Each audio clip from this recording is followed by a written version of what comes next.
desde el CENER, el Centro de Neurología y Recuperación Psicofísica de Entre Ríos. ¿Cómo está, doctor? Buenos días.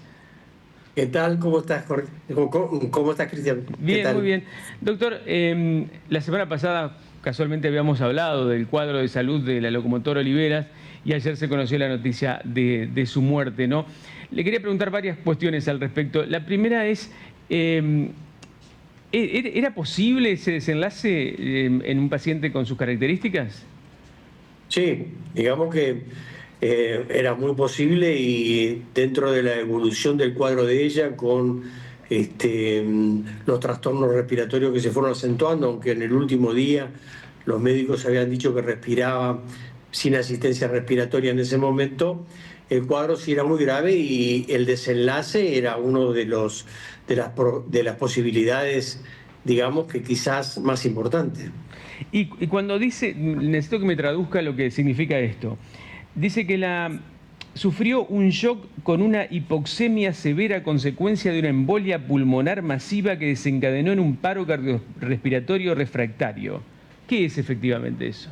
Lo que tuvo fue, en todo paciente que se encuentra postrado, donde no moviliza las piernas fundamentalmente, existe la posibilidad de que se produzca una trombosis en las venas profundas de las piernas.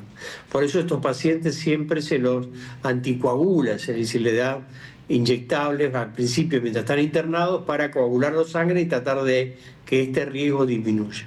Pero este riesgo es muy importante. En el caso de ella tuvo una trombosis masiva en miembros inferiores y de ahí se desprendieron varios coágulos de sangre que impactaron en los pulmones, lo que se llama tromboembolismo pulmonar.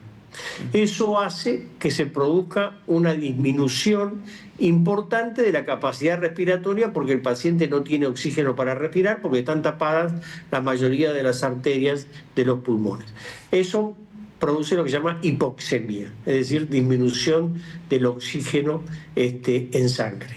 Y de ahí, si no tiene oxígeno que llega al cerebro, se provoca el fallecimiento.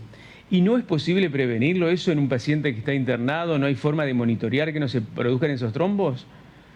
Así, siempre, como te dije recién, se dan anticoagulantes en aquellos pacientes que están postrados, especialmente si están en terapia intensiva, se le dan anticoagulantes e incluso se le colocan vendajes en las piernas, se trata de movilizar con kinesiología mientras esté en terapia intensiva las piernas, lo llaman movilización pasiva para evitar esto. Pero en algunos casos estas medidas son insuficientes y pueden producirse el tromboembolismo.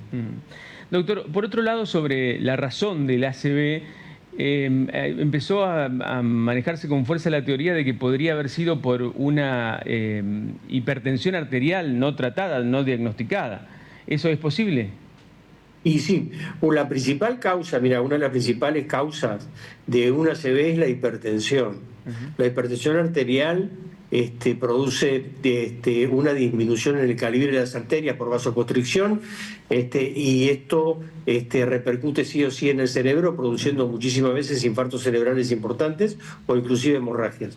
Así que el principal factor de riesgo, y después le sigue la diabetes, por ejemplo, y después le sigue el aumento del colesterol, es la hipertensión arterial. O sea que la importancia de controlarse la presión arterial en forma regular cada tantos meses en aquellas personas que son sanas es necesario, es imprescindible, te diría yo. Claro.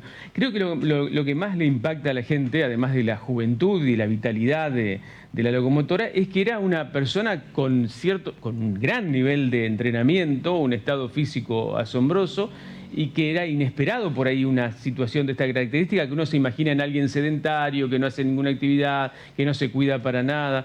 Eso me parece que impacta, ¿no?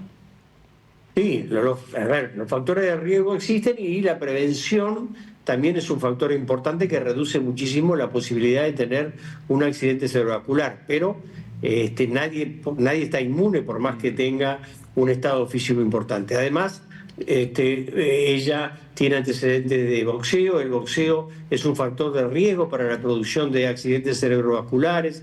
Ella en un momento también se dijo que por ahí consumía anabólicos y eso también es un factor de riesgo importante para los accidentes cerebrovasculares. O sea que ella tenía, además de la hipertensión, que por ahí no estaba controlada y no la tenía en vista, su actividad como boxeadora también es un factor de riesgo importante. Su estilo de vida y demás también influye muchísimo.